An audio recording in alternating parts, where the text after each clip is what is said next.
Hello, everybody, and welcome back to another episode of Astrological Intentions. I am your host, Alex Reevy, along with the costume customer herself, Sandy Reevy. Hi, everyone.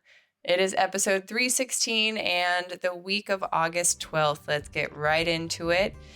We have in the transits, starting off with Sandy's favorite day, August 14th, Wednesday, Mars conjunct Jupiter. Gasoline. And Mercury retrograde ingress Leo. Old thoughts. Then Sandy's conflict day, August 16th, Friday, Mars square Saturn retrograde. Push, pull, yo-yo time. And Sunday, August 18th, Mercury retrograde square Uranus. Is that still a great plan? And Mercury retrograde conjunct the Sun. Cazimi. Then in Talisman times, we are highlighting our Talisman of the month. On the horizon, we have a CWS webinar, as well as in our house, Sandy has a small world story that all begins in Egypt. Stay tuned for this episode of Astrological Intentions. I say go do you. Now travel far, share your stories and earn your scars. It's you. Say you are the one you will answer to when this life is done. Don't waste a minute, jump in the river. Wash yourself clean so you can deliver you. The story of you, the story. Hello, costume customer. I totally understand. I showed you a little bit of my recent purchases when I was on the scope of scavenging for more crazy costumes. Right. For the big little burning boy festival that we're trying to put together in a few weeks. Yeah, it's 2 weeks away. We're heading camping. And I hope it's more like glamping, but I have to bring it all. So I don't know how glamp it will be. It'll be more cramping. Right. So I want to go direct to all you listeners. Thank you so much for listening to this podcast. This message is from Gail Lynn, and she is sending her message from Phoenix, Arizona. She says, the making of my personal talisman was a powerful process, and I'm excited to see how everything unfolds. Sandy has so much astrologic knowledge, and she hyphenated it, astrologic. Oh, okay. It's kind of cool. And takes time to break everything down so it's easy to understand. I have so much more clarity on my path in this lifetime. Mm-hmm. I have recommended her to family and friends, and I look forward to having more readings from her. Yay! I know who she is. Shout out to Gail. Hi, Gail.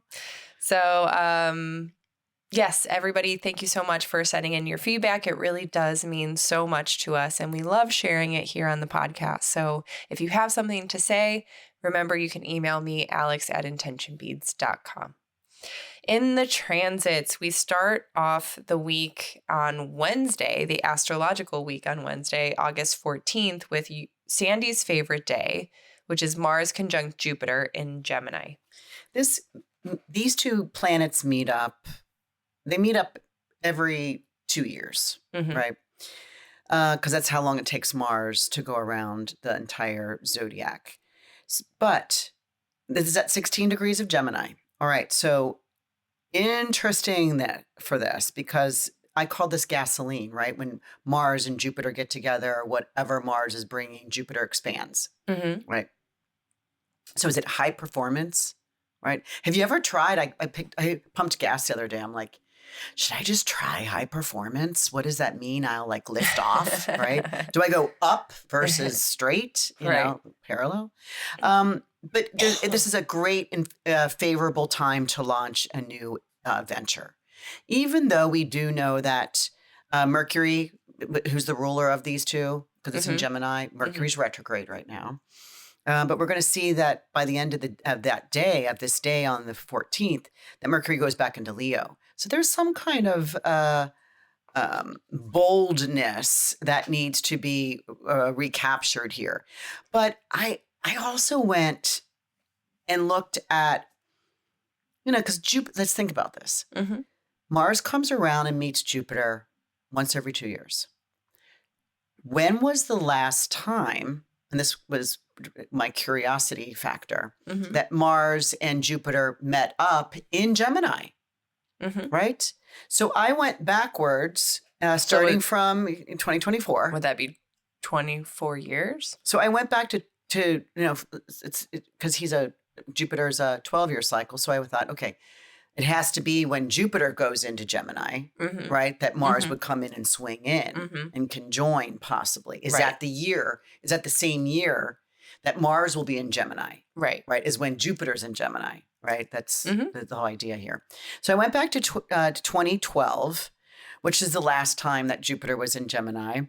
And Mars did not conjunct, was co-present, meaning that Mars they were both in the same sign. In the same sign, but Jupiter left before Gemini before Mars could catch up. So no, they did not.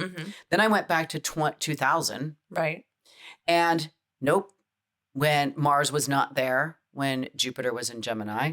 Then I went back to 1989. I'm just going backwards. Wow. Right. And yes, they met together March 11th and 12th of 1989 at 0 degrees of Gemini. So it was the beginning of the, zero. They just meeting it for the first time at the very entry of at the doorway kind of. Right. So I Googled then what happened March 11th, March 12th in 1989. So check this out. The largest magnetic storm occurred of the last century, causing widespread effects on power systems, including a blackout in Canada. Quote, this has become the archetype for, unquote, for examining disturbances in the United States, the United Kingdom, and Sweden. Wow. So this massive, because, Gemini is an air sign. So it's kind of like this gas, like putting, this Mars kind of fire on this like air, Jupiter and expansion, right? A magnetic storm. Right.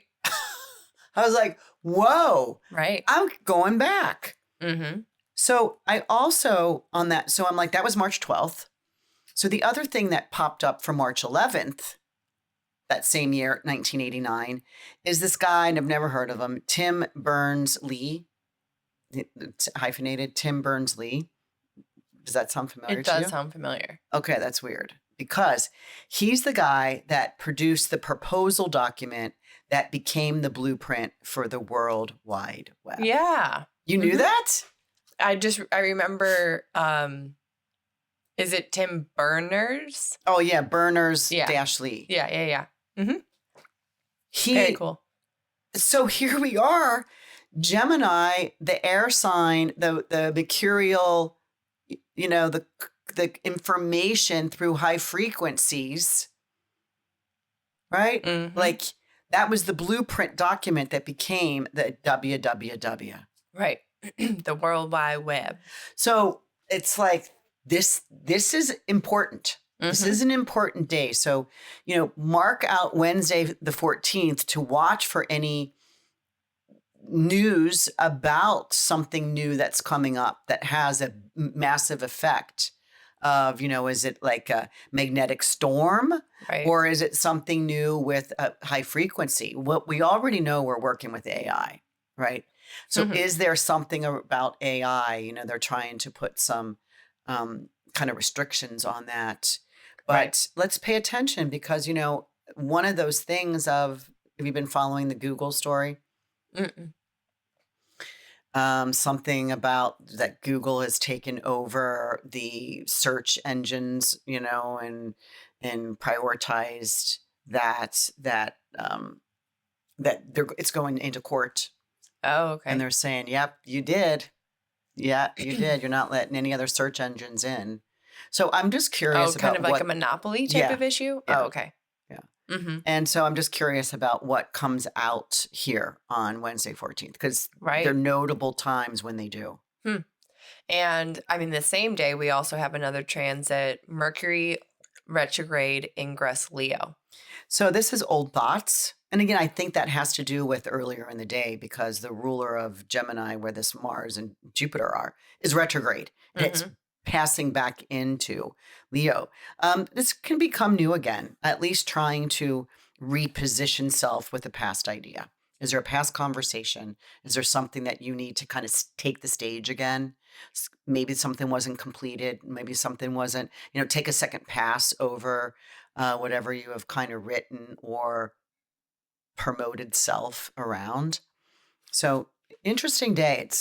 It's my favorite day because I want to watch for this, right? I could have called it my astro interesting day, but I like this. We'll see what happens. Yeah. So your conflict day then follows up on Friday, August 16th with Mars square Saturn retrograde. So let's think about this, because if Mars is conjoining Jupiter on Wednesday, 2 days later, he only really moves 1 degree.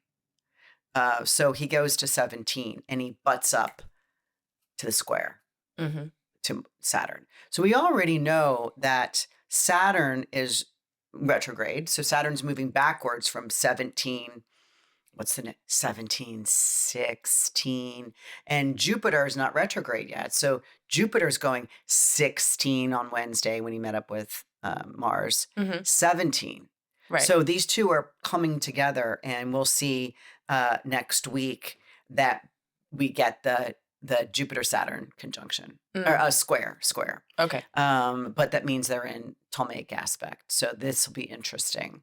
But anyway, talking about this, the Friday conflict day of the Mars Saturn, these are the two malefics, and Mars wants to move first, fast, furious, and Saturn is the police officer trying to flag somebody down, tell them to slow down. You got to stop. You have to do a seatbelt check. Right. And, so it's that push pull, the yo-yo, right? Like up and down, because the yo-yo, flip it, throw it down, throw it. Because you were good at yo-yo for so long. I remember when you first met your boyfriend, he was quite intimidated. Wait, tell it quick. Can you tell that story in our family, in our house? In our house. Oh, I've got another story for our house. Man, we got stories. Yeah, everywhere. Okay, so the push pull. I will add a story about the yo-yo. Yes, because it's that throwing something down, having it reach its point of can no longer go forward, right? Saturn, like it's reached its end and needs to come back up, right? So it's this willingness to move forward, to march forward, but yet you have no orders of where you're going or what you're to do. So that's kind of having like, I'm ready to, I'm dressed, I'm Gatored up, Gatorated up, coach, put me in without yet the call to go in. So it kind of has this stand down effect. Like, I'm ready. All you have to do is say the word. Right. And then shift it into high gear. It's kind of like what you told me earlier, another story, right? Like the dentist, you're like, if you get give me an hour notice, I'll be right there. Right. Like, yeah. The engine's already running. Yeah. Just give me the green light. Yeah. So August 18th, we have 2 transits. This is Sunday. Mercury retrograde square Uranus is the first. Right. So this is at 27 degrees of this fixed signs of Leo and Taurus, because again, Mercury's retrograding here. That means this is the second of 3 that he has squared Uranus. So this is where you can ask, was that idea still a good idea? Is that still, this is like a time to test the quality or validating your idea, right? Was this a good idea? Sit here and go, do I have to tweak it? Do I have to add something? Do I have to take something away? I'm not quite ready to put it out there, but this idea has legs or not, or is it crippled, right? Is it crawling? But I want to give you the dates here because we're in the center of it here on August 18th. So the first time we had this come in was July 21st. That's the first pass when they're both direct, and Mercury squares Uranus is like, was there a aha moment here? Was there something going on that was like, that's interesting. Was there an offer? Did you suggest something? Was there a consideration of some sort? but then it needed to, steep, Right. in the tea, in the tea sauce, right? And the tea sauce. And now it's coming back today, on this 18th of August, saying, yeah, let's think about that. Was that a good idea? Is there any improvement we can make? Or do we trash it? Mm-hmm. Or do we move it? Right. But on September 6th, it is the third and final pass of these two. And let's when we get Mercury and Uranus together, this is great ideation. This is great thoughts. This is like inventive material, right? It's like, wow, I just thought of this. But if September 6th comes around, which is the third pass, and you're still able to see it work, you're able to see how it's going to push the button, say this is a go.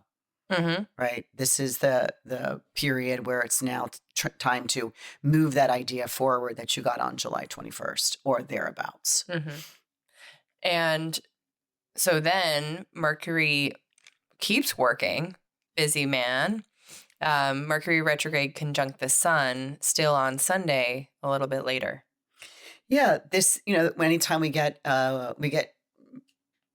Mercury Cazimi the sun in two different aspects. Mercury can be going direct when he's faster than the sun, mm-hmm. and he can catch up with the sun and cross the sun in a direct motion.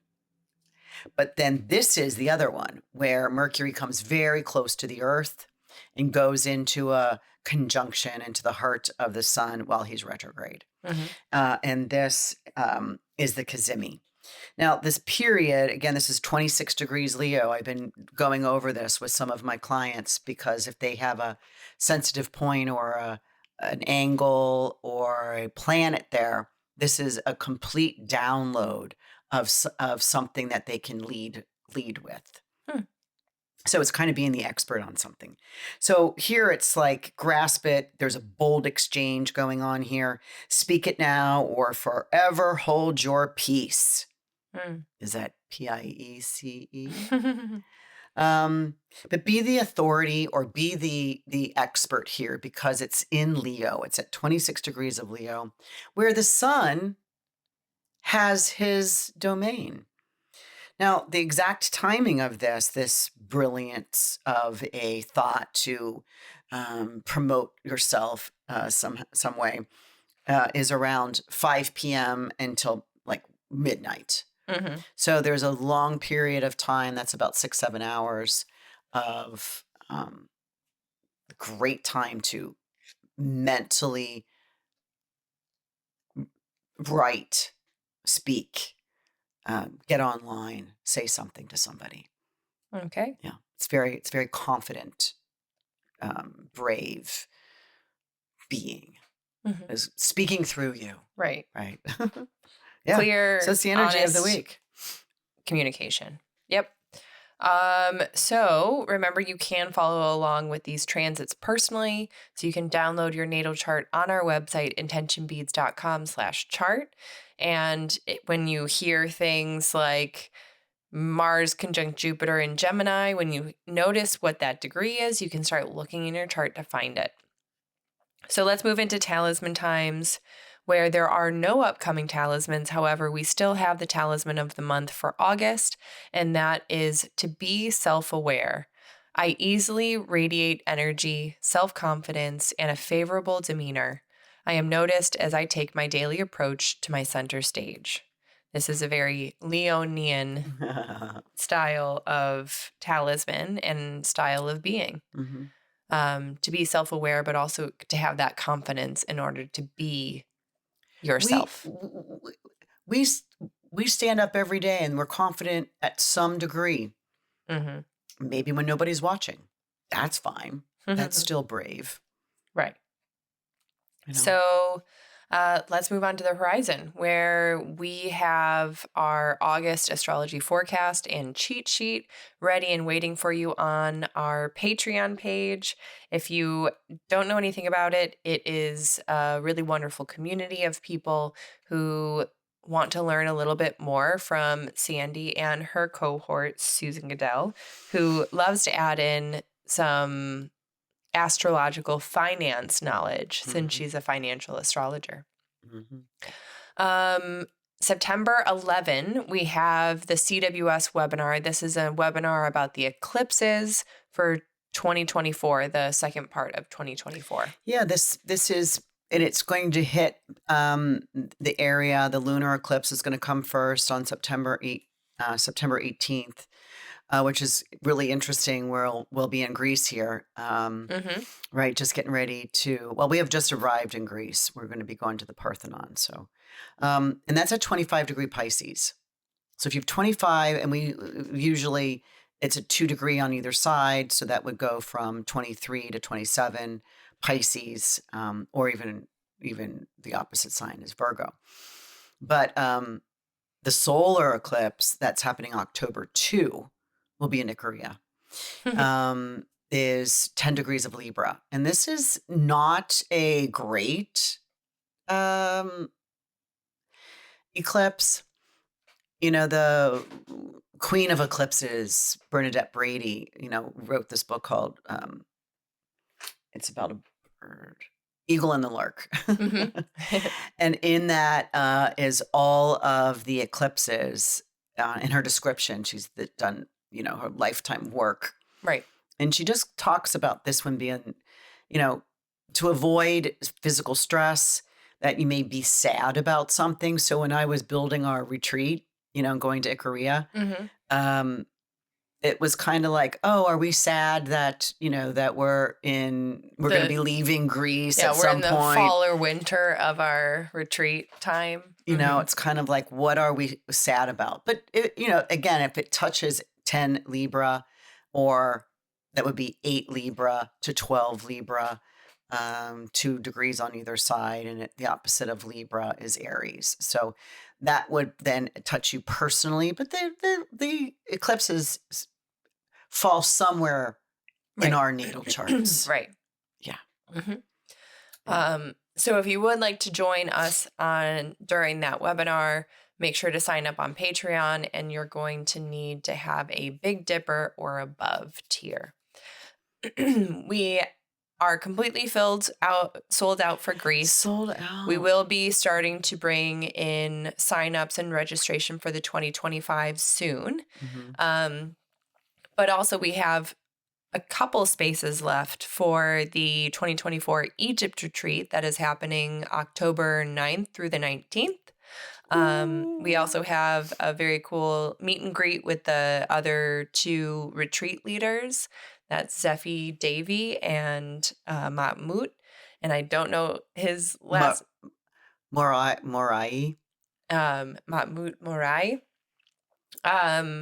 So if you want to learn a little bit more about this Egypt retreat, we highly recommend it because it's going to be the first and only of its kind.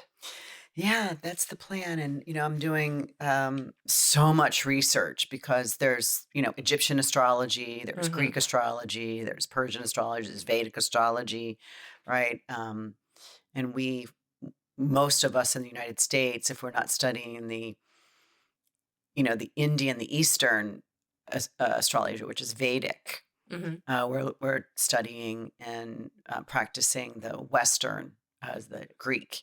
But before Greece, before it went to Greece, it started in Egypt. And just all the books and recordings and movies and documentaries, I feel like I'm there. I can't wait. And I'm doing charts. I was going to do a little charts. It looks like I'm going to be doing a lot of charts. I've even got like kind of descriptions on how to read some of these inscriptions, some of these hieroglyphs. I've got some paperwork on that.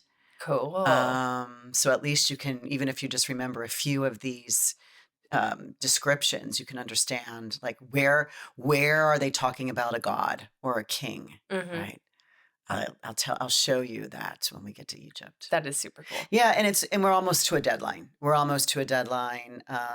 A sign-up deadline? Yeah, sign-up deadline. Yeah. And do we know that sign-up deadline? September 1st. Okay, we got less than a month left. Yeah, mainly because of the the Dahaba. Mm-hmm. The Dahaba is the boat that we will all be sleeping on and staying on. For a few nights. For 3 nights, 4 days. And so once we get on that quite early on in our 10 days, we will, that's our mode of transportation. Our transportation, our sleeping quarters. We all will cafeteria. have whether we're in a shared room or in our own room. There'll be cooks on board, chef that will be providing all of our meals. We'll be doing our meditation on the boat. We'll be moving through the Nile in the evening. Mm-hmm. We'll be watching the fixed stars as they arrive, into the dark night. And so cool. Oh my gosh. Yeah. And, and I've been scoping this. And when we go to the desert and spend one night in the desert, we will have a full moon. Ooh, that'll be cool. It'll be a full moon. So whether that's good or bad, right? Full moon will allow us to see, our shadows in the midnight hours, but also it then also kind of takes out the blackness from the dark sky. Right. It will light up the sky a little bit. So if you are interested in joining that retreat, remember you can head over, click the show notes, and you'll see that Egypt retreat page. We would love to have you there. So also we have our 2025 Mexico retreat, which we are highlighting the basics of astrology and human design. That's January 4th through the 11th of 2025. So it is a really wonderful time to really set yourself up for that new year, new you type of vibe, but also learning something new about yourself and what different, possibilities are there for you. All of those retreats at the Casa Tara location are wonderful. Very low key. There's no hurriedness. Everything is right there where you need it. It's so calming. It's so relaxing and reconnecting. That is the retreat that we just walk down the street. It's one of our, day trips. We just walk down the street to this really cool market. Otherwise, we stay to the beach on location. We stay on the property the entire time because it is, it holds all of the beautiful energy that she put into the labyrinth that's on the property. So it's almost like you don't want to leave the property. Right. It's that private. She consulted with a feng shui designer in order to design everything, and they're expanding over to the next lot right next to them, and they have these very cool yurts that you can also stay in. But we're not. We're a little bit bougie. So yes, if you are interested in joining us for any retreat or upcoming retreat, remember you can receive a free 15-minute call with Sandy to ask whatever questions you have. Can I make an update? Sure. I don't know. Did your phone just ding? And I just saw something on the phone I want to make a comment on. There's a news flash just came over my phone. Sure. And I went to the dates. I just got a message because I follow all the news. It's breaking news. Of course, by the time you guys hear this, it will not. Now it went away. But the two Donald Trump and presidential candidates have agreed to have a televised debate on September 10th. So I went to September 10th, which is a Tuesday, and I'm seeing that Mercury, the day before, Mercury moves into Virgo. It's still in shadow, but comes out of shadow by the 11th. And here's what I got. You've got what you need. Time to get your news delivered. Obviously, because I wrote this already, right? That you have your mind made up around this time. It's a decisive action. You're able to make your mind up. You're able to fight for a cause, even if it's your own family or your own home or your own country. That is what I wrote. Wow. Very cool. And that's the timing. I mean, that's the perfect time to debate when you have two sides that, have prepared, know what they're going to say, know what news they want to deliver, the topics that they want to discuss. and boom, there's the debate. And because we'll know that the Mercury in Virgo is very detail oriented, very effective, very efficient. Let's see who kind of can get their mind wrapped around the important focuses, the important information that the country needs, right? So, let's see who wins that debate, because there is usually a decisive, and this is a decisive action, right? Like we will probably know at the end of this or during the debate who we choose to support and to lead our country through the next 4 years. Okay. So let's move into our house, where we have a few additions of stories in here, which the main one I wanted to focus on was that you had a small world story that starts in Egypt. We're going to get to that. You challenged me to share my story about my yo-yo, the push-pull. Yeah. So it was fun. It was when my boyfriend and I had just started dating. I was over at his apartment and I noticed that he had a yo-yo, and one of the yo-yos that you can throw down and it just idles, like it has like that like loose contraption on the inside that allows it just to sit and rest as it spins. And I got so excited because I used to have those when I was growing up, and I would I would spend hours trying to figure out the different tricks that you could do. You could do shoot the moon. You could do walk the dog. You could do baby in the cradle. You could do the tightrope. You could do, there was like so many different kinds around the world where you spun it all the way around and then it still came up into your hand. It was so much fun. So when I'm seeing this, it had like a company's logo on it. So I know that like during his like work, he probably just came across this for free. And, I was like, oh my gosh, do you know how to like yo-yo? And he's like, yeah, I do. And, so like he like throws it down and it's just like down and up. Like, okay, wow. And then like, he's like, hold on. I know how, like, don't worry. He like throws it down, up. I'm like, okay, you're rusty, but keep going. And then he throws it down and it's idling. And he's like, yeah. And he brings it back up. I'm like, whoa. He's like, yeah, I'm pretty good at that. And so I was like, yeah, like, can I show you like how I can yo-yo? And he's like, yeah. So I'm like, I throw it down. I think I had the down up kind of thing too. But then all of a sudden the next one, it was like a really good one. So then I do the baby in the cradle where you have to like kind of collect the string into this triangle.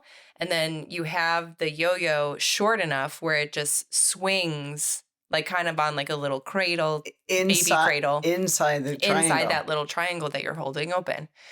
And then I like threw it down and it popped back up into my hand. And his face was just like, that's another level. Like what?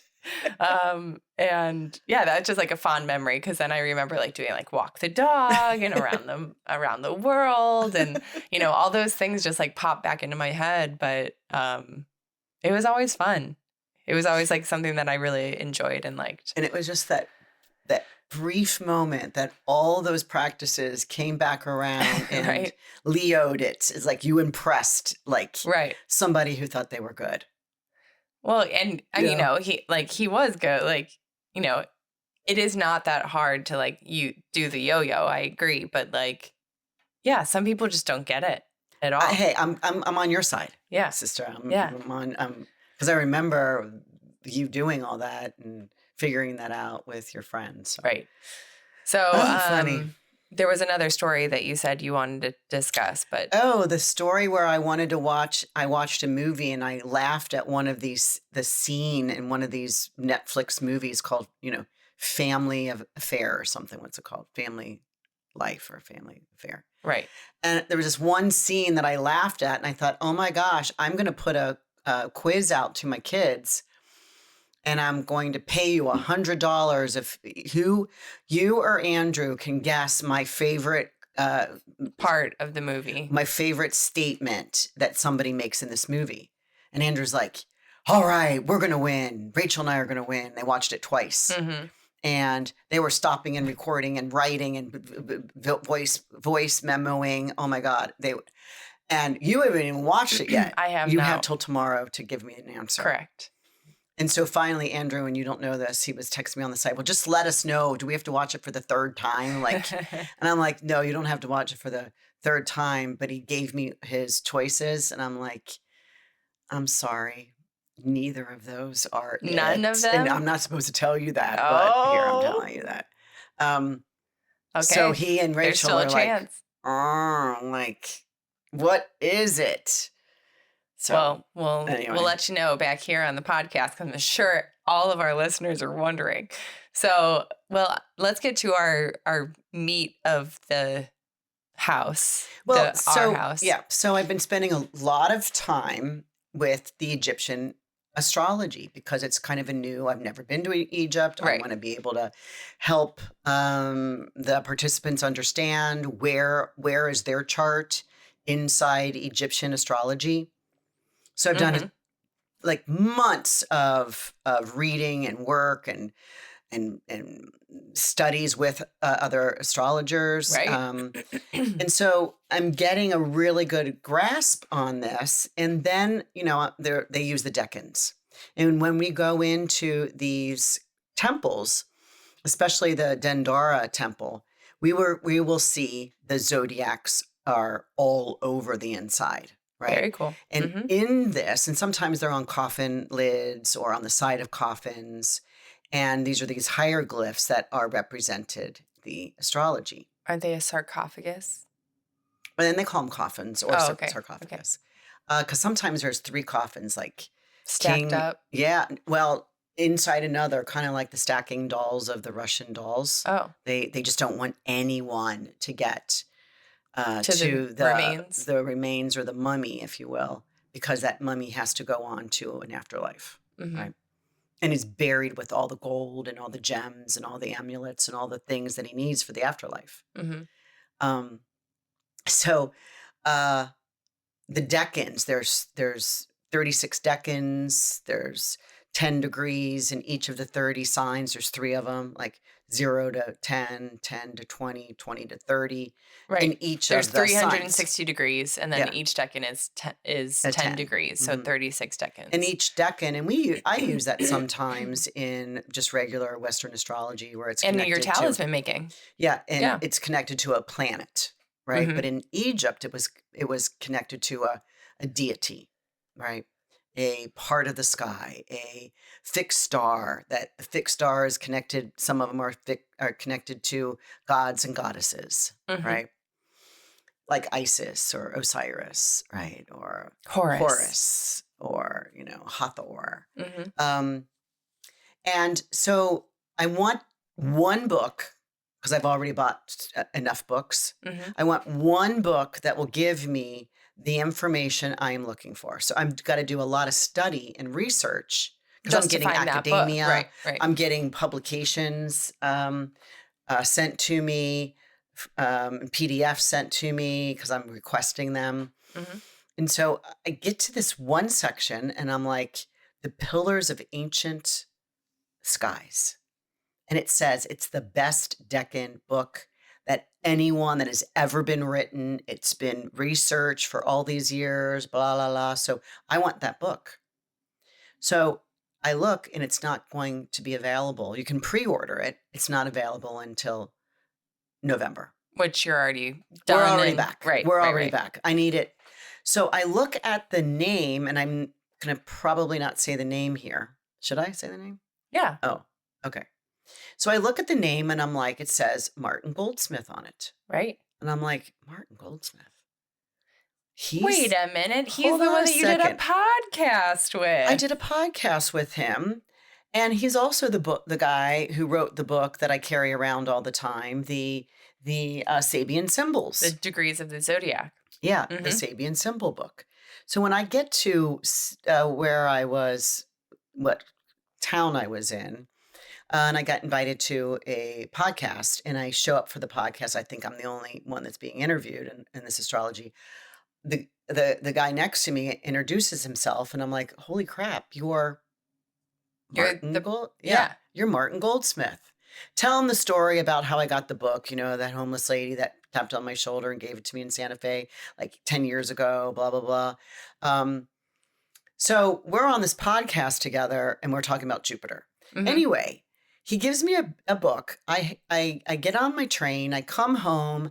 I'm texting or emailing him because he did give me his very private email.